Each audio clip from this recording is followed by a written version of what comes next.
4절에 보면 부자가 되기에 애쓰지 말며 네 사사로운 지혜를 버릴지어다. 예. 조금 더 다르게 해석을 해보면 부자가 되려고 애쓰지 말고 그런 부자가 되려는 생각을 끊어버릴 수 있는 지혜를 가져라. 이렇게 번역이 될 수 있습니다. 그러면서 5절에 얘기합니다. 네가 어찌하여 허무한 것에 주목하겠느냐. 정령이 재물은 스스로 날개를 내어 하늘을 나는 독수리같이 날아가리라. 지난 시간에도 좀 그런 말씀 드렸습니다는 부자라고 하는 것은 어떻게 보면 내가 노력해서 근면하게 살아서 또 애를 써서 부자가 되는 경우도 있겠지만은 그러나 좀 타고나야 되는 거 아니겠는가라는 생각을 이 잠언도 하고 있는 것 아닌가 생각이 됩니다. 물론 근면하게 살면 부자가 된다라고 하는 것이 우리들에게는 참 좋은 말일 수 있겠죠.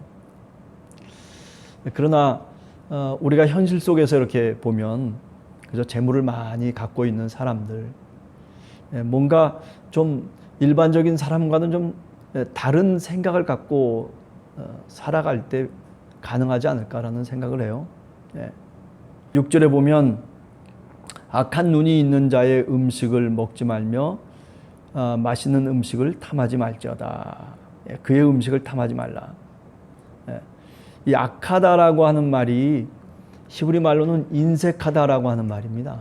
그러니까 너는 인색한 사람의 상에서 먹지 말고 그가 즐기는 맛난 음식을 탐내지 말라. 왜 그러냐면 인색한 사람이 상을 차려서 나에게 대접하는 것은 거기에 또 다른 목적이 있다는 거예요. 그러니까 평상시에 저 사람 저런데 라고 하는데 태도가 달라져가지고 나한테 와서 음식도 사주고 베풀기도 하고 뭐 이렇게 저렇게 호의를 나타낸단 말이죠.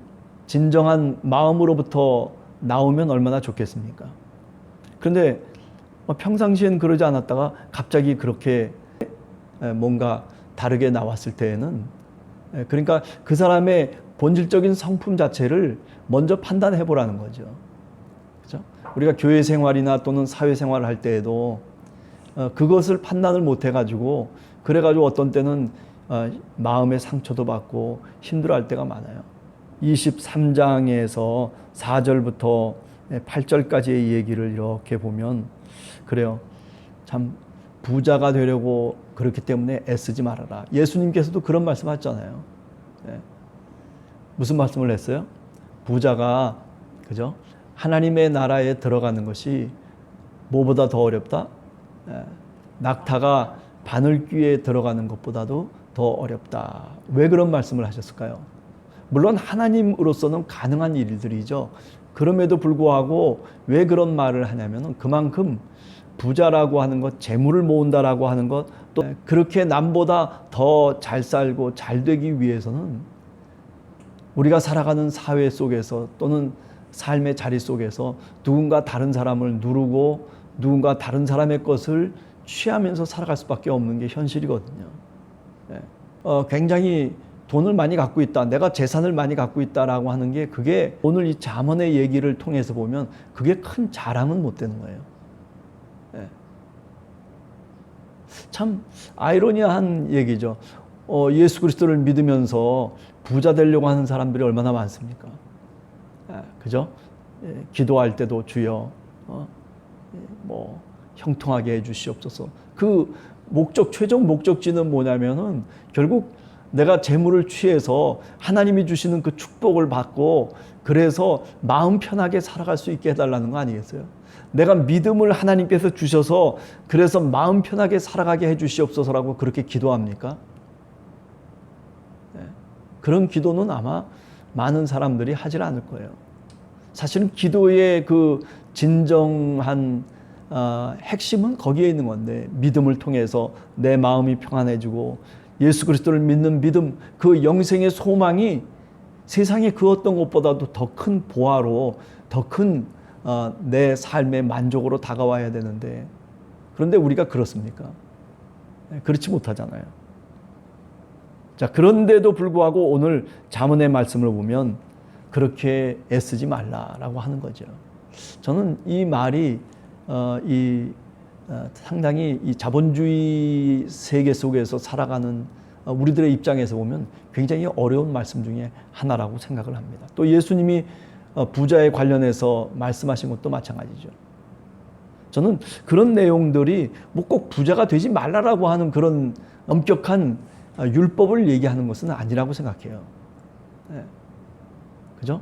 정당하게 남도 배려하면서 그러면서 하나님이 주신 지혜를 통해서 우리가 삶을 살다 보면 하나님이 은혜로 재물을 주실 수도 있고 하나님이 은혜로 우리들에게 남과 다른 달란트를 주실 수도 있고 하나님의 은혜로 우리가 받아들일 수 있어야 된다라고 하는 거죠. 네. 그런데 그렇지 못하고 내 능력으로 이것을 이루었다라고 그렇게 생각하는 사람들이 얼마나 많습니까? 저 사람 때문에 저 회사가 저렇게 됐고 저 사람 때문에 저 교회가 저렇게 됐고. 세상 모든 사람들이 다 하나님의 자녀들입니다. 예수 그리스도를 믿고 하나님 안에서 신앙생활을 하는 모든 사람들이 다 사실은 동등하고 평등한 사람이죠. 하나님은 다 복을 주시기를 원하세요. 그런데도 불구하고 더 큰 일들과 달란트를 갖고 그리고 더 큰 일들을 한다라고 하는 것은 그것은 뭐예요? 내 입장에서 보면 하나님이 주신 은혜인 거예요. 자, 그렇습니다. 9절에 보면 뭐라고 얘기합니까? 미련한 자의 귀에 말하지 말지니 이는 그가 네 지혜로운 말을 업신여길 것임이니라. 네. 사람이 좋은 말을 해줘도 굉장히 부담감 있게 받아들이는 사람들이 있어요. 미련한 사람의 귀에는 그렇기 때문에 아무 말도 하지 않는 것이 낫다 이렇게 얘기를 합니다. 네. 그러니까 이 미련하다라고 하는 것이 이게 뭐 어떤 사회생활을 하면서 미련한 얘기도 될 수 있겠지만은 그러나 하나님의 말씀에서 떠난 사람들을 의미하는 거죠. 하나님이 주시는 지혜를 떠나서 그래서 우리가 살아가는 세속적인 그런 욕심과 욕망만 가득 차 있는 상태에서 살아가고 있는 사람들, 미련한 사람들이죠. 그런 사람들은 하나님의 말씀을 가르쳐 주어도 하나님의 지혜를 가르쳐 주어도 그것이 마음속에 담아지질 않는 거죠. 우리가 17절을 한번 보면 이렇게 얘기를 하고 있습니다. 17절에 보면 내 마음으로 죄인의 형통을 부러워하지 말라. 그죠? 항상 그 대신 여호와를 경외하라. 이렇게 얘기하고 있어요. 예. 죄인을 보고 마음속으로 부러워하지 말고 늘 주님을 경외하라 라고 하는 말이죠. 그러면 어떻게 된다는 거예요? 18절에 보면 정녕 네 장래가 있겠고 네 소망이 끊어지지 아니하리라. 그죠? 이 이야기는 어떤 얘기냐면 우리 모두가 다 하나님의 자녀로서 이 세상에 나온 거예요.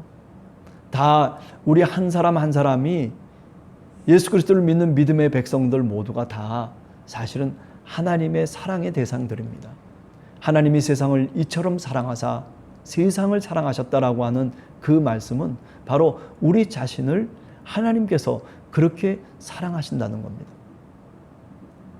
머리가 좋고 나쁘고 돈이 있고 없고 달란트가 있고 없고의 문제가 아니고 하나님은 동등하게 사랑으로 우리에게 다가오시는 분이에요. 네. 뭐 꼭 박사 학위를 받아야만이 하나님이 더 큰 사랑으로 다가옵니까? 아니죠. 네. 일자 무식이라도 하나님이 우리들에게 사랑으로 다가오시는 거예요. 건강하고 그리고 굉장히 품위가 있는 사람에게만 하나님이 사랑으로 다가옵니까? 아니잖아요. 예. 연약하고 그리고 지혜 없는 어린 아이와 같은 사람에게도 주님께서는 다가오시죠. 무엇으로 다가옵니까? 사랑으로 다가오시잖아요. 믿음만 가지면 하나님이 그 사랑으로 그 사람의 모든 삶을 하나님께서 책임져 주신단 말이죠. 예. 심지어는 치매 걸린 사람도 마찬가지겠죠. 예. 그죠? 제정신이 아니라도 하나님께서 사랑으로 대해주지 않겠습니까? 우리는 종종 그 사람을 다른 데다가 보내기도 하고 또는 손가락질도 하고 비아냥거리기도 하고 왜 저 모양이냐라고 우리가 혹시 그렇게 남을 비난할 수 있을런지는 모르지만 그러나 하나님은 절대 그러신 분이 아니죠. 다른 사람의 형통한 것을 보면서 너무 부러워할 필요 없어요. 아유, 네 집 아들은 뭐 이렇게 됐더라. 뭐 네 집 자녀들은 뭐 이렇게 됐더라. 아니에요. 중요한 거는요. 내 자녀가 믿음으로 살아간다는 게 중요한 거예요. 믿음으로 살고 하나님의 사랑을 받으면서 살면요. 그러면 뭐 그렇게 큰 재물이 없어도 상관없어요. 내가 먹고 살 수만 있으면 되는 거예요. 하나님의 은혜로 하나님이 더 큰 풍요로운 마음과 풍성한 은혜의 열매를 주시면 되는 거예요. 맨 마지막에 이야기, 그 밑에 쭉 이야기는 뭐냐면, 그런데 사람이 술에 빠져 사는 사람이 있다는 거예요. 20절에 보면 술을 즐겨하는 자들, 그리고 고기를 탐하는 자들과 더불어 사귀지 말라. 왜 그렇다는 얘기예요? 지혜 없이 살아간다는 거예요. 내 마음속에 바른 길을 가야 되는데, 그런데 술에 취해버리면은 그렇게 살아갈 수가 없다는 거예요. 왜 술에 취하는 겁니까? 여러 가지 이유가 있겠죠. 우리가 정말 취해야 될 것은 뭐예요? 술 취하지 말라. 이는 방탕한 것이니. 그러면서 사도 바울이 얘기하잖아요. 성령의 충만을 받으라는 거예요. 하나님의 영에 취할 수 있는 사람이 돼야 되지, 포도주나 술, 독주를 마시면서 그러면서 늦게까지 30절에 보면 어떤 얘기예요? 술자리에 남아있는 사람들, 혼합주만 찾아다니는 사람들, 그런 사람들이 바로 그런 자가 아니겠느냐, 이렇게 얘기를 하고 있는 거죠. 그죠? 물론 이게 뭐 그냥 사교적으로 몇 잔 마시는 것을 의미하는 게 아니죠. 술독에 취해 있는 사람을 얘기하는 거예요. 하루도 술이 아니면 살아갈 수 없는 사람, 술에 마음을 담아가지고 그래가지고 술 속에서 살아가는 사람들이 사실 있거든요. 요새는 뭐 남자고 여자고 술 먹는 게 다반사가 되지 않았나, 그런 생각을 해요. 뭐 길거리 다녀봐도 술 여자들도 마음대로 마시고 뭐 그냥 남녀가 다 동등하게, 그래서 평등해진 거는 좋은데, 그러나 술에 취해서 결코 살아가서는 안 된다라고 하는 거죠. 그죠?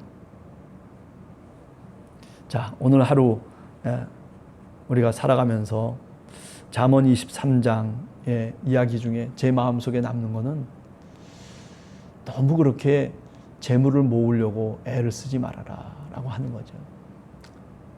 우리의 현실 속에서 보면 좀 어떻게 보면 굉장히 괴리가 있는 이 잠언의 말씀일 수 있겠다라는 생각도 해보지만, 그 이야기의 핵심은 뭐냐면 그것 때문에 놓치는 것들을 놓쳐서는 안 된다라고 하는 거죠. 그것 때문에 하나님을 놓치고, 그것 때문에 믿음을 놓치고, 그것 때문에 정말 다른 사람에게 선을 베풀 수 있는 기회를 놓친다면, 그렇다면 그 인생이 그렇게 뭐 바람직한 인생은 아닐지 모르겠다 생각이 됩니다. 오늘 하루를 살면서도 너무 재물이라고 하는 것 때문에 놓치는 것들, 그것들을 한번 생각해 보시기 바랍니다. 너무 거기에 집중해서 살아감으로 인해서 어떻게 돼요? 다 놓쳐야 될 것들이 사실은 굉장히 많은 겁니다. 그렇죠? 오늘 하루도 주님이 주시는 은혜 가운데 사는 우리 함께하는 교회 성도들이 되기를 원합니다.